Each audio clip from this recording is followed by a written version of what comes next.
अगर आप एमपीटेट वर्ग 3 पात्रता परीक्षा 2026 की तैयारी कर रहे हैं तो ये वीडियो सिर्फ आपके लिए है। और इस वीडियो में जो है मैंने हिंदी के महत्वपूर्ण प्रश्न लिए हैं जो कि आगामी पात्रता परीक्षा के लिए बहुत ही ज़्यादा महत्वपूर्ण साबित होने वाले हैं और विगत वर्षों में बार बार पूछे गए भी हैं और रिपीटेड क्वेश्चन है। इन क्वेश्चनों को आपको आसानी से लगाना है। तो बिना देर करे शुरू करते हैं आज की वीडियो। आज का हमारा पहला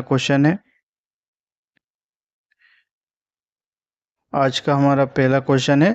जब मूल्यांकन का प्रयोजन किसी विशिष्ट अधिगम प्रक्रिया में संकल्पनाओं को स्पष्ट करना होता है तो ऐसा मूल्यांकन खालिस्तान मूल्यांकन कहलाता है। जब मूल्यांकन का प्रयोजन किसी विशिष्ट अधिगम प्रक्रिया में संकल्पनाओं को स्पष्ट करना होता है तो ऐसा मूल्यांकन खालिस्तान मूल्यांकन कहलाता है। ऑप्शन ए है निरंतर, बी है निर्माणात्मक, सी है संज्ञानात्मक, डी है विसंज्ञानात्मक। तो फर्स्ट का जो आपका सही उत्तर होगा ऑप्शन नंबर ए होगा, निरंतर मूल्यांकन। अगला है हमारा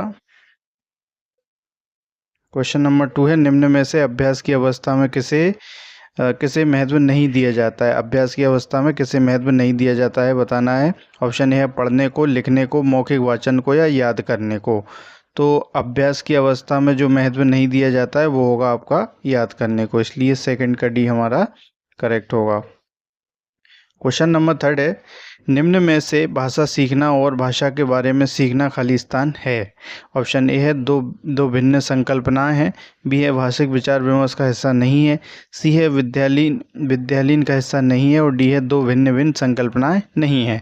तो भाषा सीखना और भाषा के बारे में सीखना जो होगा दो भिन्न संकल्पनाएं होंगी, इसलिए ए हमारा यहाँ पर सही हो जाएगा।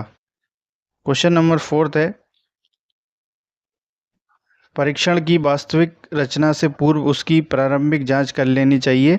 इस प्रारंभिक जांच को निम्न में से क्या कहते हैं। ऑप्शन ए है पायलट स्टडी, बी है संक्रमण विधि, सी है रसवादन विधि या फिर डी है अभियोजक विधि।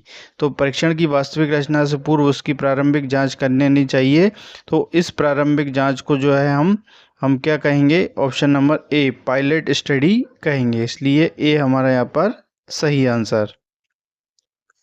क्वेश्चन नंबर 5 है, निम्न में से भाषा की शिक्षा के अंतर्गत सुनने का क्या अर्थ है। निम्न में से भाषा की शिक्षा के अंतर्गत सुनने का क्या अर्थ है। ऑप्शन ए है बोधपूर्वक श्रवण, बी है केवल ध्यानपूर्वक श्रवण, सी है केवल ध्वनि श्रवण और डी है ध्यानपूर्वक श्रवण के साथ साथ ध्वनि श्रवण। तो 5th का जो हमारा करेक्ट आंसर होगा ऑप्शन नंबर ए होगा, बोधपूर्वक श्रवण। भाषा की शिक्षा के अंतर्गत सुनने का अर्थ होता है बोधपूर्वक श्रवण, इसलिए ए आपका यहाँ पर सही आंसर। दोस्तों चैनल पर नए हैं तो चैनल को सब्सक्राइब करके बेल आइकन का बटन जरूर प्रेस कर दें ताकि हमारी लेटेस्ट वीडियो सबसे पहले आप तक पहुंच सके और आप जो है हमारे चैनल से जुड़कर आगामी पात्रता परीक्षा एमपीटेट की तैयारी बहुत अच्छे से कर सकें। तो अगला क्वेश्चन है हमारा, निम्न में से बालक के संवेगों स्थायी भावों का मातृभाषा से कैसा संबंध है। निम्न में से बालक के संवेगों स्थायी भावों का मातृभाषा से कैसा संबंध है। ऑप्शन ए व्यापारिक संबंध, बी है सामान्य संबंध, सी है घनिष्ठ संबंध और डी है सामान्य के साथ साथ व्यापारिक संबंध। तो 6 का जो आपका करेक्ट आंसर होगा ऑप्शन नंबर सी होगा, घनिष्ठ संबंध होता है बालक का संवेगों और भावों का मातृभाषा के साथ संबंध जो है घनिष्ठ संबंध होता है। क्वेश्चन नंबर 7 है, निम्न में से छात्रों को बोलना सीखने के लिए विद्यालय में निम्नलिखित क्रियाकलापों में से कौन सा प्रयोजन नहीं किया जा सकता है। ऑप्शन ए है चिंतन विधि, वार्तालाप विधि, प्रश्नोत्तर विधि या फिर अंताक्षरी विधि। तो 7th का जो हमारा सही उत्तर होगा ऑप्शन नंबर ए, चिंतन विधि जो है छात्रों में बोलना सीखने के लिए विद्यालय में चिंतन विधि क्रियाकलापों में जो है चिंतन विधि का प्रयोग नहीं किया जा सकता है, इसलिए ए हमारा यहाँ पर सही हो जाएगा। क्वेश्चन नंबर 8 है, भाषा स्वयं में खालिस्तान। ऑप्शन ए एक नियमबद्ध व्यवस्था है, एक जटिल चुनौती है, एक विषय मात्र है। ऑप्शन डी है संप्रेषण एकमात्र साधन है। तो भाषा स्वयं में एक जो है एक नियमबद्ध व्यवस्था है, आसान सा प्रश्न है, इसका उत्तर आप सभी को पता होना चाहिए। क्वेश्चन नंबर 9 है, भाषा तब सबसे सहज और प्रभावी रूप से सीखी जाती है जब। भाषा तब सबसे सहज और प्रभावी रूप से सीखी जाती है जब। ऑप्शन ए है भाषा शिक्षक कठोर रवैया अपनाते हैं। बी है भाषा प्रयोग की दक्षता प्रमुख उद्देश्य हो। सी है भाषा की पाठ्यपुस्तक में अधिक से अधिक पाठों का समावेश हो। और डी है भाषा के नियम कंठस्थ कराए जाएं। तो आसान सा प्रश्न है। 9th का जो हमारा करेक्ट आंसर होगा ऑप्शन नंबर बी हो जाएगा। भाषा तब सबसे सहज और प्रभावी रूप से सीखी जाती है जब भाषा प्रयोग की दक्षता प्रमुख उद्देश्य हो, इसलिए बी आपका यहाँ पर सही आंसर। क्वेश्चन नंबर 10 है। हिंदी की कक्षा में प्रायः हिंदीतर भाषी बच्चे हिंदी सीखने में अनेक कठिनाइयों का सामना करते हैं क्योंकि। हिंदी की कक्षा में प्रायः हिंदीतर बच्चे हिंदी भाषा सीखने में अनेक कठिनाइयों का सामना करते हैं क्योंकि। ऑप्शन ए है हिंदी सीखने के प्रति उनमें अरुचि होती है, हिंदी बहुत कठिन भाषा है। ऑप्शन सी है वे मन लगाकर हिंदी नहीं सीखते हैं। ऑप्शन डी है प्रायः हिंदी और उनकी मातृभाषा की संरचना में अंतर होता है। तो 10th का जो आपका करेक्ट होगा वो ऑप्शन नंबर डी यहाँ पर हो जाएगा। क्वेश्चन नंबर 11 है। निम्न में से क्या व्याकरण शिक्षण की विधि नहीं है? व्याकरण शिक्षण की विधि कौन सी नहीं है? ऑप्शन ए सिद्धांत विधि, आगमन विधि, प्रत्यक्ष भाषा शिक्षण विधि या फिर समवाय विधि। तो व्याकरण की शिक्षण विधि नहीं है बताना है हमें। तो समवाय विधि जो होगी व्याकरण शिक्षण की विधि नहीं होती है, इसलिए डी आपका यहाँ पर करेक्ट आंसर। क्वेश्चन नंबर 12 है। कविता का यथार्थ मूल्यांकन कैसे किया जाता है? कविता का यथार्थ मूल्यांकन कैसे किया जाता है? ऑप्शन ए गुप्त प्रणाली द्वारा, छोटी प्रणाली द्वारा, सरल प्रणाली द्वारा या फिर समीक्षा प्रणाली द्वारा। तो 12 का जो हमारा सही आंसर होगा कविता का यथार्थ मूल्यांकन जो है समीक्षा प्रणाली के द्वारा किया जाता है।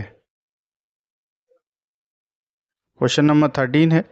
हिंदी भाषा में सतत और व्यापक आकलन का उद्देश्य यह जानना है कि। ऑप्शन ए है बच्चे किस तरह की त्रुटियां करते हैं, बच्चे क्या नहीं जानते हैं, सी है बच्चों को अगली कक्षा में प्रोन्नत किया जाए अथवा नहीं, और डी है बच्चे कैसे सीखता है। तो हिंदी भाषा में सतत और व्यापक आकलन का उद्देश्य जानना जो होगा वो आपका होगा बच्चे किस तरह की त्रुटि करते हैं, इसलिए ए आपका यहाँ पर सही आंसर। क्वेश्चन नंबर 14 है। निम्न में से द्विभाषिक बच्चे खालिस्तान विकास, सामाजिक सहिष्णुता और खालिस्तान चिंतन में अपेक्षाकृत बेहतर होते हैं। ऑप्शन ए संज्ञानात्मक, बी है विस्तृत, सी है संज्ञानात्मक विस्तृत और डी है केंद्रित सीमित। तो 14 का जो हमारा सही आंसर होगा ऑप्शन नंबर सी होगा। निम्न में से द्विभाषिक बच्चे जो है संज्ञानात्मक और विस्तृत चिंतन अपेक्षाकृत बेहतर होते हैं, इसलिए सी हमारा यहाँ पर करेक्ट हो जाएगा। क्वेश्चन नंबर 15 है। निम्न में से उपयोगितावाद शब्द का सही अर्थ बताइए। उपयोगितावाद का सही शब्द अर्थ बताना है। ऑप्शन ए है अधिक से अधिक लोगों का अधिक से अधिक हित साधन धर्म, बी है अधिक से अधिक लोगों को कम से कम हित साधन धर्म, सी है कम से कम लोगों का कम से कम हित साधन धर्म, डी है कम से कम लोगों का अधिक से अधिक हित साधन धर्म। तो उपयोगितावाद शब्द का सही अर्थ हमें यहाँ पर बताना था। तो जो उपयोगितावाद शब्द का जो सही अर्थ होगा वो होगा ऑप्शन नंबर ए, अधिक से अधिक लोगों का अधिक से अधिक हित साधन धर्म, इसलिए ए हमारा यहाँ पर करेक्ट हो जाएगा। क्वेश्चन नंबर 16 है। प्राथमिक स्तर पर बच्चे किस प्रकार की कविताएं पसंद करते हैं? बहुत ही आसान सा प्रश्न है। प्राथमिक स्तर यानी 1st to 5th की कक्षाएं, पहली से 5वीं कक्षा। अब यहाँ पर बच्चे जो हैं किस प्रकार की कविताएं पसंद करते हैं आपको पता होना चाहिए। ऑप्शन ए है जिनमें लायमकता हो, बी है जो अनिवार्य रूप से राजा रानी से जुड़ी हो, सी है जो तुकांत ना हो और डी है जो कोई सीख देती हो। तो 16 का जो हमारा करेक्ट आंसर होगा उस ऑप्शन नंबर ए हो जाएगा जिसमें लायमकता हो। अगला क्वेश्चन है हमारा क्वेश्चन नंबर 17। क्वेश्चन नंबर 17 है। लोकगीतों को भाषा की कक्षाओं में स्थान दिया जाना चाहिए क्योंकि। लोकगीतों को भाषा की कक्षा में स्थान दिया जाना चाहिए क्योंकि। ऑप्शन ए लोकगीतों को बढ़ावा देना भाषा शिक्षण का मुख्य उद्देश्य है, लोकगीत गाए जा सकते हैं, सी है केवल लोकगीतों के माध्यम से पारंपरिक मूल्यों की शिक्षा दी जा सकती है, और ऑप्शन डी है इससे बच्चे संस्कृतिगत विशेषताओं से परिचित होते हैं। तो 17 का जो आपका सही होगा वो ऑप्शन नंबर डी हो जाएगा। इससे बच्चे जो है संस्कृतिगत विशेषताओं से परिचित होते हैं। लोकगीतों को भाषा की कक्षाओं में इसलिए स्थान दिया जाना चाहिए। क्वेश्चन नंबर 18 है, उपचारात्मक शिक्षण के लिए निम्नलिखित में से कौन सा कार्य नहीं किया जाना चाहिए। उपचारात्मक शिक्षण के लिए कौन सा कार्य नहीं किया जाना चाहिए बताना है। ऑप्शन ए है सतत व्यापक मूल्यांकन, बी है प्राथमिक स्तर पर बच्चों के परीक्षा में फेल होने पर उन्हें अगली कक्षा में प्रोन्नत करने से रोकना, सी है उच्चतर माध्यमिक कक्षाओं में विज्ञान विषय को अलग अलग संकाय के रूप में पढ़ाना, और ऑप्शन डी है माध्यमिक कक्षाओं में विज्ञान विषय को संयुक्त विषय के रूप में पढ़ाना। तो हमें यहाँ पर बताना था कि उपचारात्मक शिक्षण के लिए निम्नलिखित में से कौन सा कार्य नहीं किया जाना चाहिए। तो जो नहीं किया जाना चाहिए वो होगा आपका प्राथमिक स्तर पर बच्चों के परीक्षा में फेल होने पर उन्हें अगली कक्षा में प्रोन्नत करने से रोकना, इसलिए बी हमारा यहाँ पर सही आंसर। क्वेश्चन नंबर 19 है, निम्न में से भाषा की पाठ्यपुस्तक में ऐसे पाठ रखे जाएं जो खालिस्तान। निम्न में से भाषा की पाठ्यपुस्तक में ऐसे पाठ रखे जाएं जो खालिस्तान। ऑप्शन है बच्चों के परिवेश से ना जुड़े हों, तो ना जुड़े हों तो वो तो हो ही नहीं सकता। ऑप्शन बी है बच्चों की रुचि से जुड़े हों, ये हो सकता है। सी है बच्चों के परिवेश से जुड़े हों, या फिर अत्यंत छोटे हों। तो 19 का जो हमारा सही होगा वो होगा ऑप्शन नंबर सी, बच्चों के परिवेश से जुड़े हों तो भाषा की पाठ्यपुस्तक में ऐसे पाठ रखे जाएं। सी यहाँ पर सही आंसर। क्वेश्चन नंबर 20 है, निम्न में से द्वितीय भाषा शिक्षण की विधि कौन सी है। द्वितीय भाषा शिक्षण की विधि बताना है। ऑप्शन ए अनुवाद विधि, वाह्य विधि, अलंकृत विधि, या फिर व्यंजना विधि। तो द्वितीय भाषा शिक्षण की जो विधि होगी आपकी वो होगी ऑप्शन नंबर ए, अनुवाद विधि। अगला है हमारा क्वेश्चन, निम्न में से कौशलात्मक उद्देश्य क्या है। कौशलात्मक उद्देश्य बताना है। ऑप्शन है यति गति के अनुसार शुद्ध कविता पाठ करना, और बी है केवल गति के अनुसार शुद्ध कविता पाठ करना, सी है केवल यति के अनुसार शुद्ध कविता पाठ करना, और डी है सद्वृत्ति का विचार प्रस्तुत करना। तो कौशलात्मक उद्देश्य क्या होता है हमें यहाँ पर बताना था। तो कौशलात्मक उद्देश्य जो होता है यति गति के अनुसार शुद्ध कविता का पाठ करना, इसलिए ए आपका यहाँ पर करेक्ट हो जाएगा।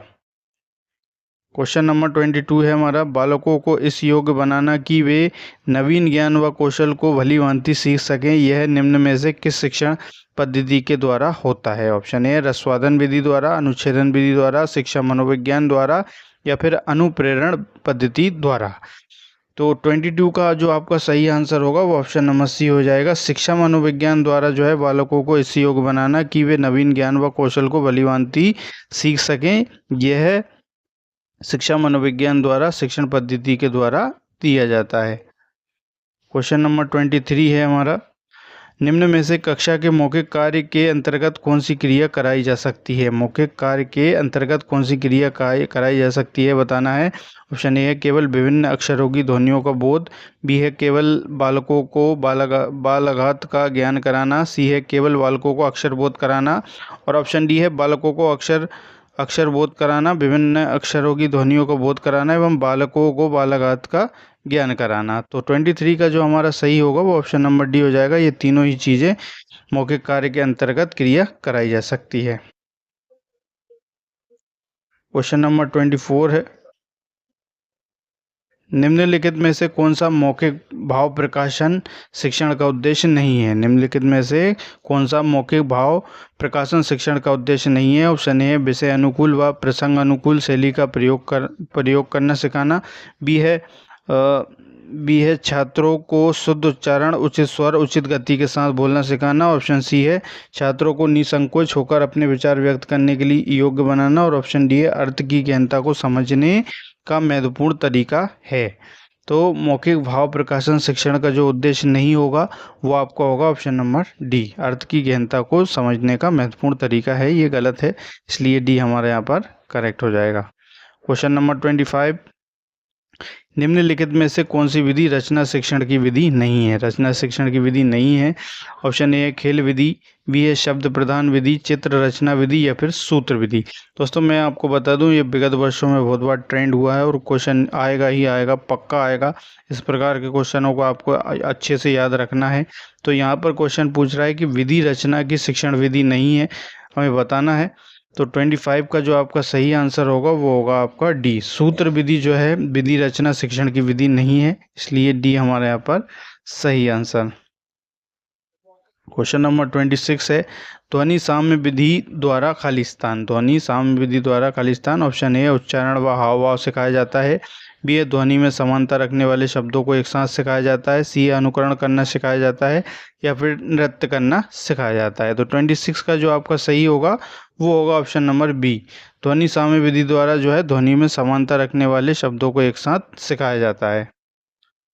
क्वेश्चन नंबर 27 किस पद में अवयवी भाव समास है? किस पद में अवयवी भाव समास है? अगर आपने समास पढ़े हैं तो इसका आंसर आप आसानी से दे देंगे। तो नगर सेठ, आजीवन, आपबीती या फिर प्रतिदिन। अवयवी भाव समास जो होगा वो होगा आपका प्रतिदिन में। 27 का डी हमारा यहाँ पर करेक्ट हो जाएगा।